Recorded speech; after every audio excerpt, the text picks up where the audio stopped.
Hai, Assalamualaikum. Pagi, kita ada sebiji Ferrari 488 nak tukar cermin depan guys. Nak tengok? Mari. High speed chase, 405 is the freeway. Slanging my, banging my, swinging my coupe. DeVille, scoop, DeVille. Like that, right back, top of the hill. Wheel in my hand with a trunk full of contraband. Swimming underwater like I'm Aquaman.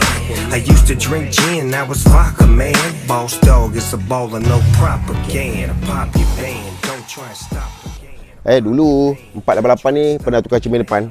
Apa yang abang boleh share, you all tengok Atas dia besar, bawah dia kecil. Nampak gap dia sangat gila besar. Cermin jatuh. Kita tengok belah kanan pula, mari. Okay, ni belah kanan.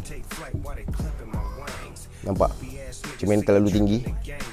Ni sempit atas. So, bila macam gini, you all nampak tak kisahlah apa-apa kereta sekalipun, installation sangat gila penting. Cermin kereta ni kau pakai lah cermin apa-apa pun, tapi installation tak pandai, habis guys. Dia tinggalkan result kerja yang tak cantik. So, aku nak tukar cermin depan ni. Bos ni steady, support aku. Nak tengok? Mari. I'm at the crossroads, look but I'm not really sure which way to go. Should I play the low for what I did the other day? The yo, the way to flow, got me striking this random. I can't stand the fake ass niggas, wanna be the phantom. Looking over MO, this man start a kid. It's on the bills, I don't run up more motherfuckers. The water kid, spin. Never let me slide when the dirty done.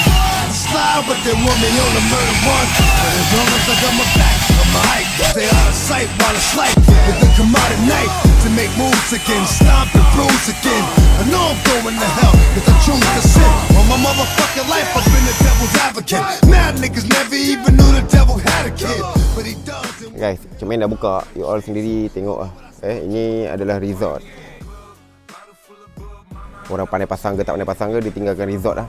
So kalau orang tu pandai pasang, akan cun lah. Tak pandai pasang, macam ni lah.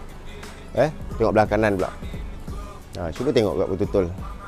Penting tak installation tu?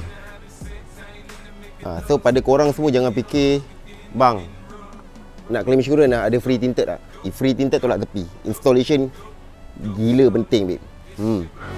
We gon' party like it's your birthday. We gon' sip Bacardi like when I pull up out front, you see the Benz on good. When I roll 20 deep, it's always drama in the club. Now that I roll with Dre, everybody show me love. When you sell like Eminem, you get plenty of groupie love. But homie, ain't nothing changed. Pros down, G's up. I see exhibit in the cutting, man. Roll them trees up. If you watch how I move, you mistake before I play up pimp. Been hit with a few shells, but I don't walk. When my junk get the bumping in the club, it's on. I'm with my eye at your chick, so she smash, she gone.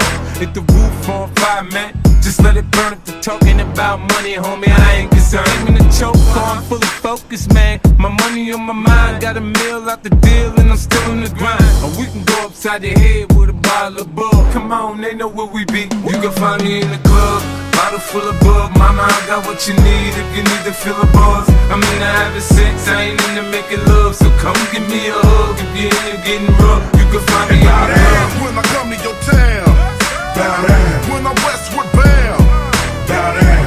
Cause I ain't a hater like you, bow down to a year that's quick. Hai, kuda merah dah siap. Tadi Barong bagi tahu kereta ni dulu pernah tukar cermin depan.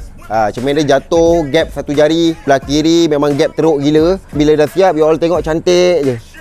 Kedudukan getah dia, kedudukan cermin dia tak ada sengit sebelah sana, belah kurang. Kemudian wiper panel, dia duduk cantik-cantik je guys. Kita pergi belah kanan pula. Mari kita tengok macam mana result kerja. Tengok daripada atas, kedudukan molding dia cantik je. Macam cermin original guys. Macam guys, you all owner kereta, paling penting sekali adalah installation. Cermin kereta mana kedai pun boleh tukar guys. Tapi you all kena cari kedai yang betul. Sebab orang yang tak pandai pasang ni, dia tunjukkan result yang tak cantik. Orang tak pandai pasang pun air tak masuk, tapi dia ambil masa untuk air masuk. Setahun 2 tahun body karat, air masuk. Macam faham ke faham ni? Nak lebih info berkenaan cermin kereta? Like, follow, comment, share sekarang. Pagi.